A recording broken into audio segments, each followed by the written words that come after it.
എളിയവരെ ഉയർത്തുന്ന കർത്താവ്.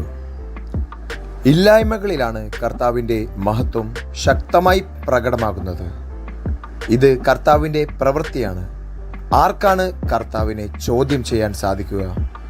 കർത്താവിൻ്റെ പ്രവൃത്തികൾ മനുഷ്യരുടെ കണ്ണുകളിൽ വിസ്മയാവഹമാണ്. നീതിമാന്മാർ സന്തോഷിക്കുന്നു. കർത്താവിൻ്റെ കരവേലകൾ എത്രയോ മഹനീയമാണ്. അവിടുത്തെ ദാസന്മാരെ അവിടുന്ന് വാനോളം ഉയർത്തുന്നു.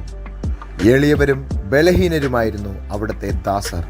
എന്നാൽ അവിടുത്തെ കൃപ ലഭിച്ചപ്പോൾ ശക്തന്മാർ അവരെ താണു വണങ്ങി. മുൻപന്മാർ പലരും പിൻപന്മാരായി, പിൻപന്മാർ പലരും മുൻപന്മാരുമായി. മനുഷ്യരുടെയും സമ്പത്തിൻ്റെയും ആധിപത്യത്തിൻ്റെയും അധികാരങ്ങളുടെയും മേൽ ആശ്രയിക്കരുത്. കർത്താവാണ് നിന്റെ അഭയശില. അവിടുന്നാണ് എല്ലാത്തിൻ്റെയും ഉടയവൻ. കർത്താവെ, അങ്ങേ ഞങ്ങൾ പാടിപ്പുകഴ്ത്തുന്നു. എന്നാൽ അങ്ങാണ് ഭൂമിയെ സൃഷ്ടിച്ചത്. രാജാക്കന്മാരെയും പണ്ഡിതരെയും അങ്ങ് തിരഞ്ഞെടുത്തില്ല. നിഷ്കളങ്ക ഹൃദയമുള്ള പാവങ്ങളെ അങ്ങയുടെ കരവേലയത്തിനുള്ളിൽ നിന്ന് അങ്ങ് അതിശക്തരാക്കി. അബ്രഹാത്തിന്റെ കാലത്തും രാജാക്കന്മാർ ഉണ്ടായിരുന്നു. എന്നാൽ കർത്താവ് ജനതകളുടെ പിതാവായി തിരഞ്ഞെടുത്തത് ആട്ടിടയനായ അബ്രഹാത്തിനെയാണ്. കർത്താവ് അബ്രഹാത്തിനോട് അരുൾ ചെയ്തു, അബ്രഹാം, ഭയപ്പെടേണ്ട, ഞാൻ നിനക്ക് പരിചയമാണ്. നിന്റെ പ്രതിഫലം വളരെ വലുതായിരിക്കും. ഇത് വിശുദ്ധ ഗ്രന്ഥത്തിൽ ഉൽപ്പത്തിയുടെ പുസ്തകം 15-ാം അധ്യായം 1-ാം തിരുവചനത്തിൽ പ്രതിപാദിക്കുന്നുണ്ട്. ജനതകളുടെ പിതാവായിട്ടാണ് അബ്രഹാം അറിയപ്പെട്ടത്. യാക്കോബ് കടിഞ്ഞൂൽ പുത്രൻ പോലും ആയിരുന്നില്ല. എന്നാൽ കർത്താവ് തിരഞ്ഞെടുത്തപ്പോൾ അവന് സ്ഥാനക്കയറ്റമുണ്ടായി. കർത്താവിൻ്റെ ഭക്തർക്ക് അവിടുത്തെ കാരുണ്യത്തിൻ്റെ ആഴമറിയാം. എന്നെ അനുഗ്രഹിച്ചിട്ടല്ലാതെ അങ്ങേ ഞാൻ വിടുകയില്ല എന്ന് ദൈവത്തിനോട് മൽപ്പിടുത്തം നടത്തി അനുഗ്രഹം ചോദിച്ചു വാങ്ങാൻ കർത്താവിൻ്റെ ദാസർക്ക് മാത്രമേ കഴിയൂ. യാക്കോബ് അനുഗ്രഹം ചോദിച്ചു വാങ്ങി ഇസ്രായേൽ എന്നറിയപ്പെട്ടു. സഹോദരന്മാർ പൊട്ടക്കിണറ്റിൽ തള്ളിയിടുകയും 20 വെള്ളിക്കാശിന് ഇസ്മായേലിയർക്ക് വിൽക്കുകയും ചെയ്ത ജോസഫിന് നേരെയും കർത്താവിൻ്റെ അഭിഷിക്ത കരങ്ങളുണ്ടായിരുന്നു. ഈജിപ്തിൻ്റെ അധിപനായ ദൈവം ജോസഫിനെ ഉയർത്തി. എളിയവരിൽ എളിയവരെ തൻ്റെ കാരുണ്യത്താൽ കർത്താവ് കൈപിടിച്ചുയർത്തി. കർത്താവിൻ്റെ മഹത്വം വെളിപ്പെട്ടപ്പോൾ പണ്ഡിതർ പോലും അവർക്ക് മുമ്പിൽ തല കുനിച്ചു നിന്നു. കർത്താവ് മോശയെ തിരഞ്ഞെടുത്തപ്പോൾ മോശ പറഞ്ഞു, കർത്താവേ, ഞാൻ ഒരിക്കലും വാക്ചാതുര്യമുള്ളവനായിരുന്നില്ല. അങ്ങ് ദാസനോട് സംസാരിച്ചതിന് ശേഷവും അങ്ങനെ തന്നെ. സംസാരിക്കുമ്പോൾ നാവിന് തടസ്സമുള്ളവനാണ് ഞാൻ. കർത്താവ് അവനോട് ചോദിച്ചു, ആരാണ് മനുഷ്യന് സംസാരശക്തി നൽകിയത്? ആരാണ് അവനെ മൂകനോ ബധിരനോ കാഴ്ചയുള്ളവനോ കുരുടനോ ആക്കുന്നത്? കർത്താവായ ഞാനല്ലേ? ആകയാൽ നീ പുറപ്പെടുക. സംസാരിക്കാൻ ഞാൻ നിന്നെ സഹായിക്കും. നീ പറയേണ്ടതെന്തെന്ന് ഞാൻ പഠിപ്പിച്ചു തരും.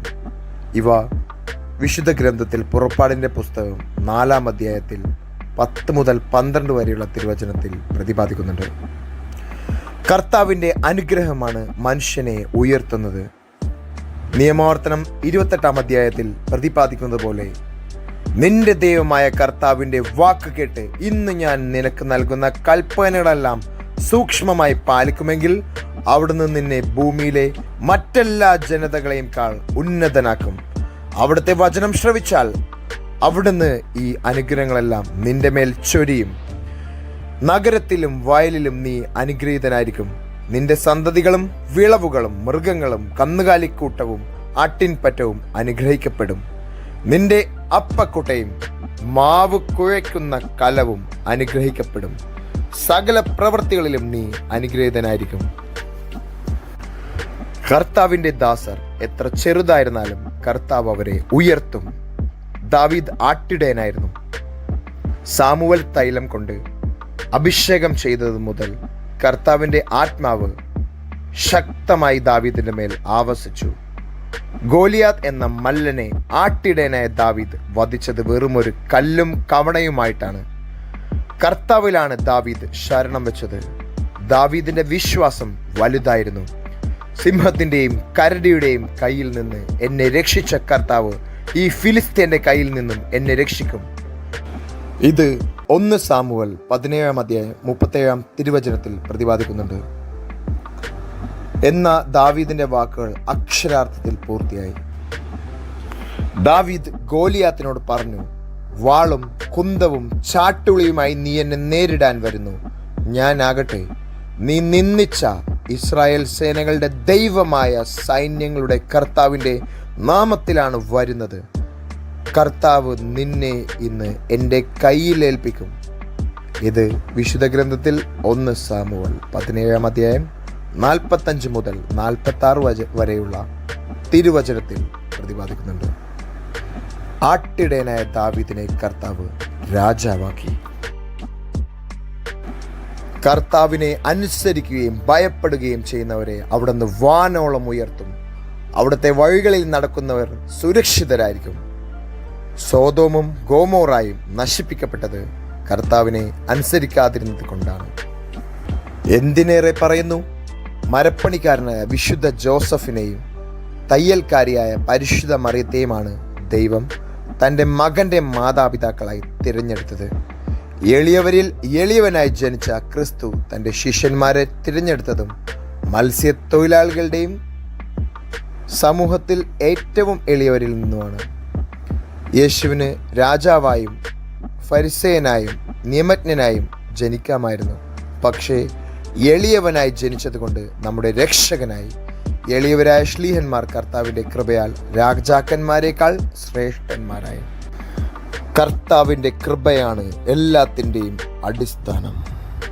ദൈവത്തിൻ്റെ അനുഗ്രഹം മാത്രം മതി ഈ ലോകത്തിലെ സകല സമ്പത്തും സമൃദ്ധിയും നമുക്ക് ലഭിക്കാൻ. ദൈവത്തിൻ്റെ പാതയിൽ അവിടുത്തെ പദ്ധതി അനുസരിച്ച് നടക്കണം. കർത്താവ് നമ്മളെ കാത്തുകൊള്ളും.